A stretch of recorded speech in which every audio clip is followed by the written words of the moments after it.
Dunia digital menghubungkan kita, memungkinkan informasi menyebar ke seluruh penjuru negeri hanya dalam hitungan detik. Namun, di balik kemudahan itu, tersembunyi bahaya besar. Rumor dan kabar bohong yang bisa menyebar lebih cepat daripada kebenaran itu sendiri.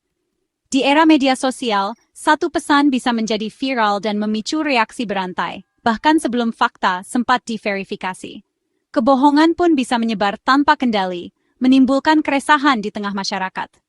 Pada 29 Agustus 2025, saat jalanan Jakarta dipenuhi demonstran yang menuntut perubahan, sebuah rumor meledak secara online. Wakil Presiden Gibran Rakabuming Raka diduga bermain padel, olahraga raket yang sedang naik daun, alih-alih mengatasi kerusuhan nasional yang sedang memanas. Cerita itu dengan cepat menyebar, menggambarkannya sebagai pemimpin yang tidak peduli dan acuh tak acuh terhadap penderitaan rakyat. Narasi ini memicu kemarahan publik di saat yang sangat genting, memperburuk suasana yang sudah panas.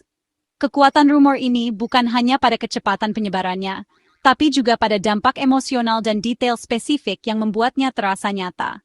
Banyak orang langsung mempercayainya tanpa berpikir panjang, karena klaim tersebut seolah-olah mengonfirmasi kekecewaan yang sudah ada.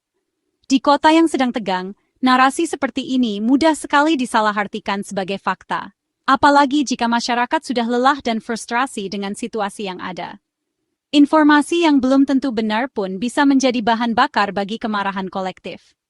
Episode ini memperlihatkan betapa satu klaim yang tidak terverifikasi dapat membentuk opini publik, memperkeruh suasana, dan meningkatkan ketegangan sosial dalam waktu singkat.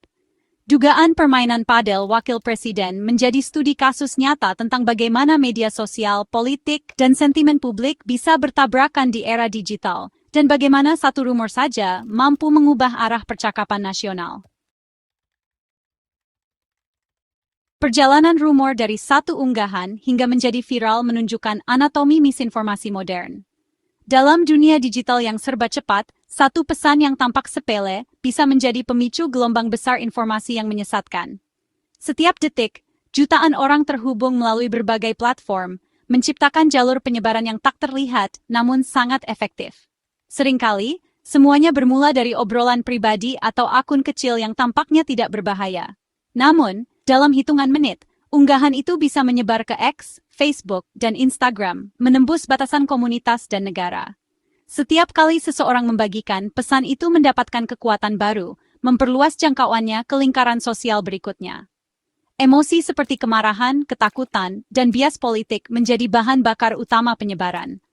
Tagar yang sedang tren mengaitkan rumor dengan peristiwa besar, seperti protes atau bencana, sehingga pesan tersebut terasa relevan dan mendesak. Orang-orang terdorong untuk membagikan tanpa berpikir panjang, karena mereka merasa bagian dari sesuatu yang lebih besar. Kesederhanaan cerita dan muatan emosionalnya membuatnya tak tertahankan, dan algoritma memperkuatnya lebih jauh. Platform media sosial secara otomatis merekomendasikan konten serupa, menciptakan lingkaran umpan balik yang mempercepat penyebaran. Dalam sekejap, narasi palsu bisa mendominasi percakapan daring. Dalam hitungan jam, jutaan orang melihatnya, salah mengira popularitas sebagai kebenaran sebelum ada pemeriksaan fakta yang bisa mengejar. Notifikasi terus berdatangan, dan setiap orang merasa perlu ikut serta dalam arus informasi yang tampaknya tak terbendung. Gema informasi memperkuat narasi, karena orang-orang membagikan apa yang sesuai dengan keyakinan mereka. Lingkungan digital menciptakan ruang gema, di mana sudut pandang yang sama diulang-ulang hingga terasa seperti satu-satunya kebenaran. Hasilnya, sebuah kaskade konfirmasi yang kuat, di mana kebohongan terasa seperti pengetahuan umum. Orang-orang mulai mempercayai dan bertindak berdasarkan informasi yang salah, tanpa menyadari betapa mudahnya mereka terpengaruh. Pada saat pihak berwenang menanggapi, kerusakan sudah terjadi. Misinformasi telah menyebar terlalu luas, meninggalkan jejak kebingungan dan ketidakpercayaan yang sulit diperbaiki. Saat rumor mengenai aktivitas Wakil Presiden mulai menyebar luas dan mencapai puncaknya di berbagai platform media sosial, suasana publik pun menjadi semakin panas.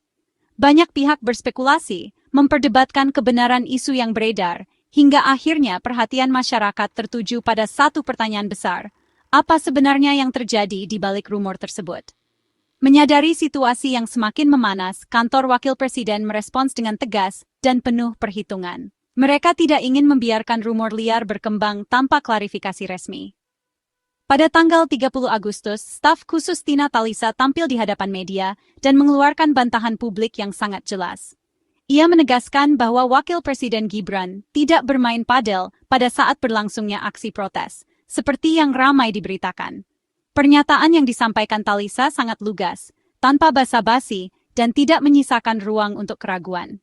Ia menyebut rumor tersebut sebagai rekayasa belaka, menegaskan bahwa informasi yang beredar sama sekali tidak berdasar. Waktu pengumuman ini pun sangat strategis.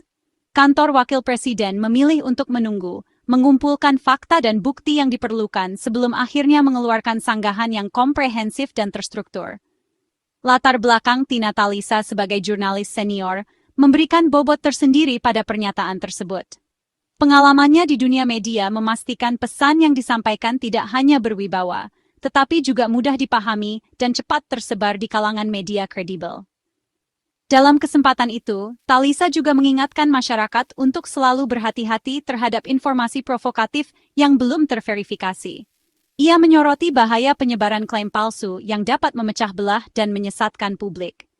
Bantahan resmi ini tidak hanya bertujuan untuk mengembalikan kebenaran Thai, tetapi juga menjadi pengingat penting bagi seluruh warga akan tanggung jawab bersama dalam menjaga ekosistem informasi di era digital yang serba cepat dan penuh tantangan.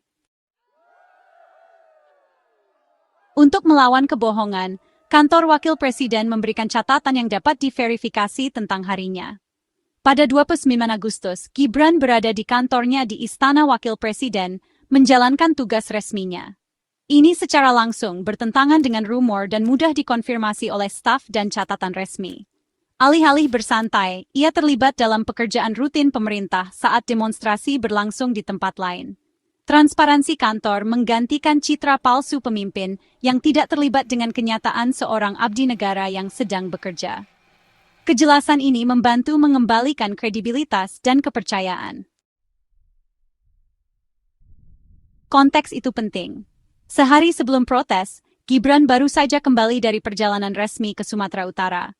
Ia menghadiri acara budaya dan keagamaan besar, berinteraksi dengan masyarakat setempat sebagai bagian dari tugasnya.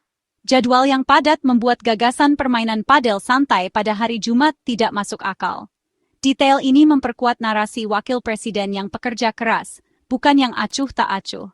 Dengan membagikan aktivitas terbarunya, kantor membangun kasus untuk dedikasinya dan mencegah rumor lebih lanjut. Lini massa membuat kebenaran jauh lebih bisa dipercaya daripada cerita viral.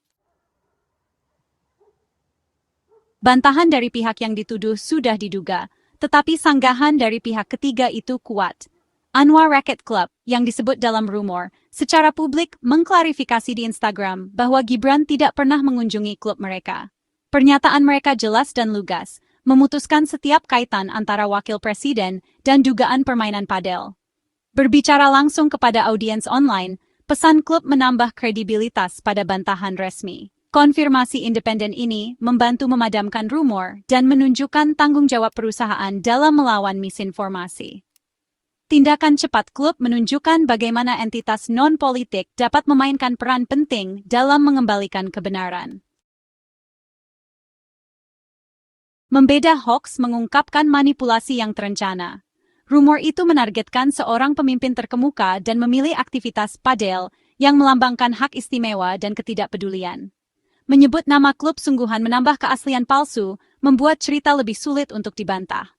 Waktunya, selama ketegangan nasional puncak, memastikan kemarahan maksimum dan penyebaran cepat. Hoax itu dirancang untuk media sosial singkat, emosional, dan mudah dibagikan. Pembuatnya mengeksploitasi kerentanan psikologis dan teknologi untuk menimbulkan kerusakan reputasi sebelum kebenaran dapat mengejar. Memahami taktik ini adalah kunci untuk mencegah misinformasi di masa depan. Dampak rumor padel jauh melampaui drama media sosial. Misinformasi mengikis kepercayaan publik, memperdalam sinisme, dan mempolarisasi masyarakat. Ini mempersenjatai lawan politik dan memperlebar perpecahan, membuat dialog nyata hampir tidak mungkin. Di saat-saat tegang, rumor semacam itu dapat memicu agresi atau kekerasan di dunia nyata. Banjir hoax yang terus-menerus menyebabkan kelelahan informasi dan apati publik. Ketika orang tidak bisa membedakan kebenaran dari fiksi, mereka menarik diri, menyisakan ruang untuk manipulasi lebih lanjut. Bahaya terbesar bukan hanya mempercayai kebohongan, tetapi kehilangan kepercayaan pada keberadaan kebenaran itu sendiri. Episode ini adalah peringatan tentang risiko dunia nyata dari rumor digital yang tidak terkendali. Rumor padel yang viral adalah pelajaran bagi semua warga digital. Dengan kekuatan untuk berbagi, datang tanggung jawab untuk memverifikasi, saring sebelum sharing. Skeptisisme yang sehat sangat penting. Jeda sebelum berbagi, pertanyakan sumbernya, dan periksa kredibilitasnya. Verifikasi cepat, seperti memeriksa akun resmi atau berita terkemuka, dapat menghentikan kebohongan. Membangun budaya kecerdasan digital adalah tugas bersama, dari individu hingga institusi. Rumor padel menguji sistem kekebalan digital kita. Belajar darinya dapat membantu kebenaran, bukan kebohongan, menjadi viral. Dengan berkomitmen untuk berbagi secara sadar, kita memperkuat pertahanan kolektif kita terhadap misinformasi.